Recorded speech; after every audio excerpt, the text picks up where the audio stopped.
Hi, I'm here with Scott Phillips from Saints Row the Third, and we're just going to talk a little bit about the game. So, what can you tell us about the game for people who may not be paying attention to it? Sure.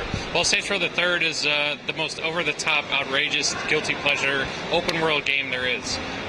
Basically, the whole goal of Saints Row the Third was to allow the player to have fun in any way that they want to have fun. So we create this big open world, this big sandbox. We give you a ton of toys to play with in it. And we focus on making that fun. We make missions that are completely over the top. The story of the game is that you're the leader of the 3rd Street Saints, which is a big gang from the past 2 games. When you start the game, you're kind of, the Saints are at the top of their game. They're celebrities, they're stars. They're also a street gang, and so they're doing a ride-along. They have an actor with them who's learning about them, how to play them in a Saints movie. Right. And so it starts off with you robbing a bank. You get grabbed by this group called the Syndicate, which kind of, says, we're bigger than you. The Saints are just a small-time gang. We're multinational. You need to pay us. And the Saints say no. You skydive out of a plane, you fall to the ground, you land, and you're in this new city of Steelport where you have to fight off the Syndicate.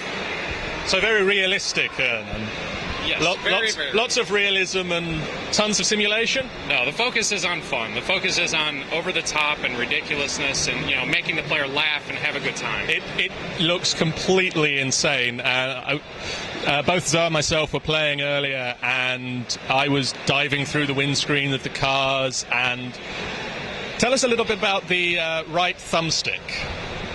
Oh, the nut punch button, or the testicular assault button. Basically, it was just an idea that came up in some brainstorming meetings where it was like, well, we want to have a melee bash. Normally you hit someone with the butt end of your gun, and so the idea was, well, that's kind of boring. Let's do something a little cooler. Let's do what we've done with all the rest of it and take it over the top. Exactly. So focus on making that fun and funny. And so it was every single attack, every single right stick click, with every different weapon, you get a different nut shot, basically. So they get more and more ridiculous and extreme, and it's just a blast. It is a lot of fun. So how's the Expo going for you guys? It's been great. It's been really good. It's been packed in here, and we had people at every station almost all the time, every day.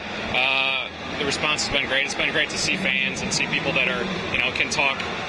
I was a lead designer on Saints Row 2, and so I know a lot about the game, but then there's some people that know even more than I do here, and talking to them. So it's really, it's awesome to see people that love Saints Row 2, and I'm sure are going to love Saints Row 3. So a lot of that stuff carries over? You can do all the same insane things and more?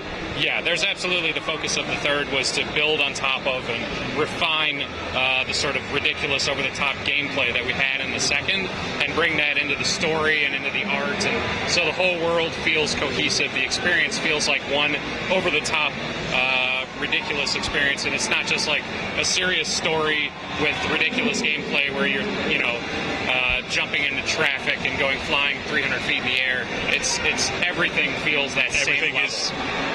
And so when can we get our hands on the game at home? It'll be in the UK and then Europe on November 18th this year. Great, thank you.